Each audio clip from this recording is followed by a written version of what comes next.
Welcome back to the second part of the series. In this video, we're going to learn about ListView in Flutter and how to store to-do list data. Let's get to it.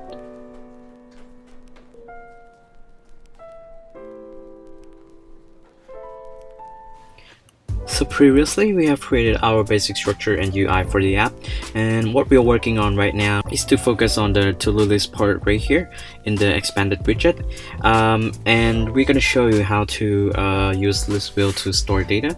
So first, let me explain what a ListView is in Flutter. So in Flutter, it's a scrollable widget that can display data in the form of lists. So in some example could be a movie list, a contact information, and to-do list. In order to create a ListView, there are mainly 4 ways to do so according to the Flutter documentation. But in this tutorial, we're going to focus on creating a ListView with ListView.builder for some reason. Well, since we're creating our to-do list and we're going to add more items later on, it's recommended to use this method because it's flexible in terms of size, and it can be changed over time, and it's very different from people to people. So we're gonna do that in today's video. So first, head over to the code that we have left, and in the expanded widget right here, we are going to need to remove the text over here, and we're going to create a ListView as a child, and we're going to add the .builder method right here. And in this .builder, there are some arguments that we need to fill. So I think the one that's needed is the item builder, and then we're gonna just return the context and index, and then it's gonna be like an anonymous method. So inside this, we're gonna return some things that we want to return, like an item name or something like that. So the first thing, I'm gonna return the text as maybe task 1. We can test with this first. So it's gonna be like task 1, and the index is not identified, so I think it's keep going on and on and on, which is not a good thing to do, but if we have the index, that would be nice. So we have to create item count, which is actually outside. So item count, maybe I just make it 3, and then I'm gonna remake the app, reload. So it's gonna be only limited to 3 tasks.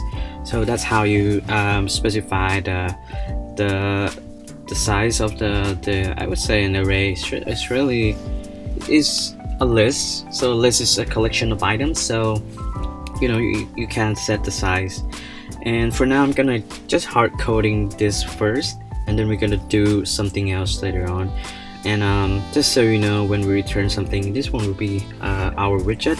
So I'm gonna create a new widget. So go ahead and go to the lib and then create a new package, and create a package as widgets, and then I'm going to create new widgets inside.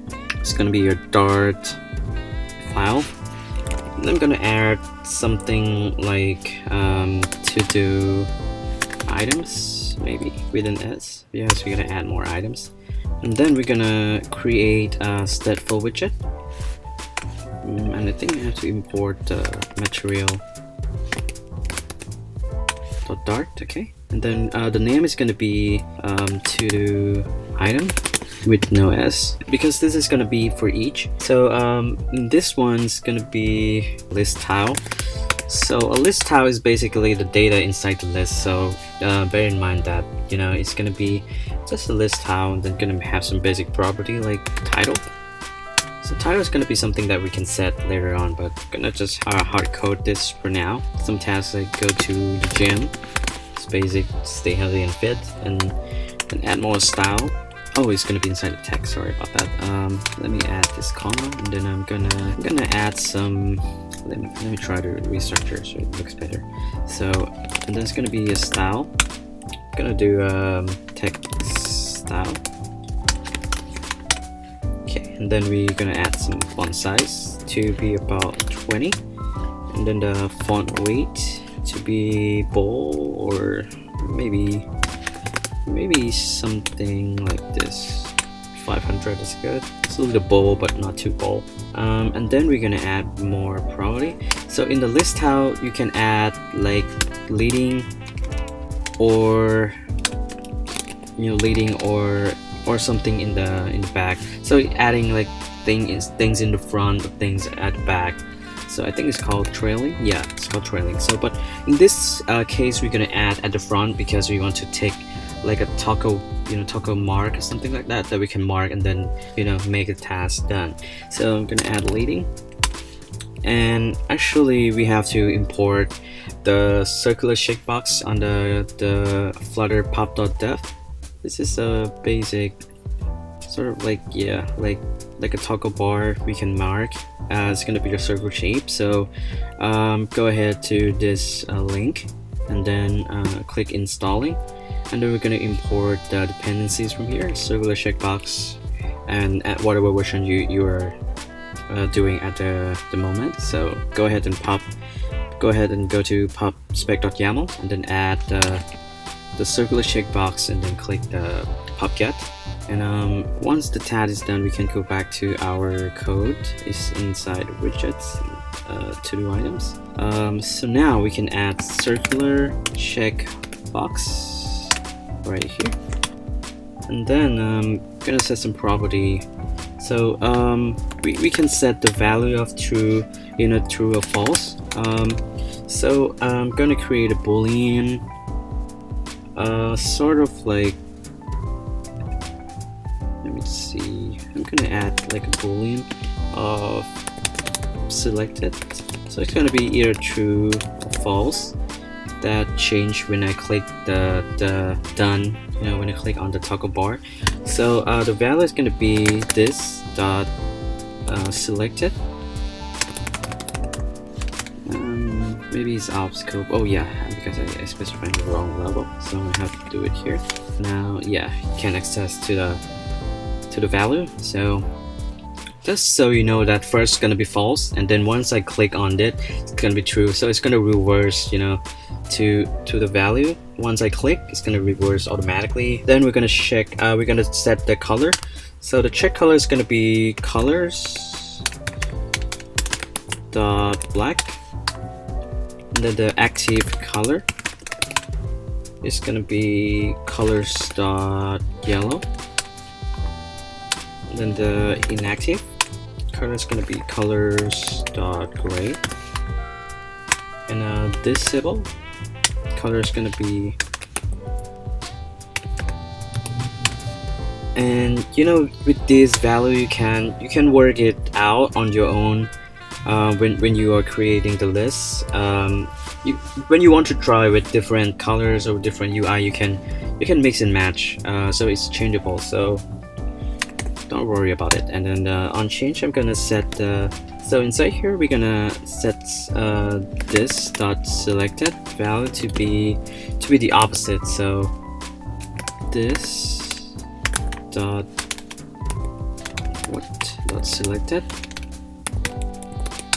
because we want to switch the value, and then we're gonna wrap this in the set state. Okay, so right now we have our basic structure, and then we're going to add to the task screen.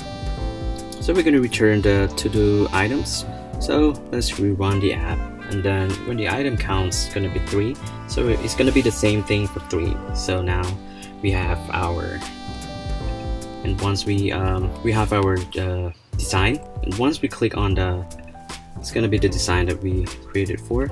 And actually I want to add the cross mark as well, so let's do so by adding after the list, this one inside the text, inside the style, we're gonna add some decoration, and then this is gonna be something called ternary operator, where we use the question mark and then the colon right here to set the condition. So first we check with the condition, if you know the if else. So this is basically the condition. If the case is true, go to this block. If it's false, go to this one. So we're gonna set selected as our condition. Then we're gonna set the text decoration dot line through. So if it's true, if the value is true, that means we click on this one, it's gonna cross it.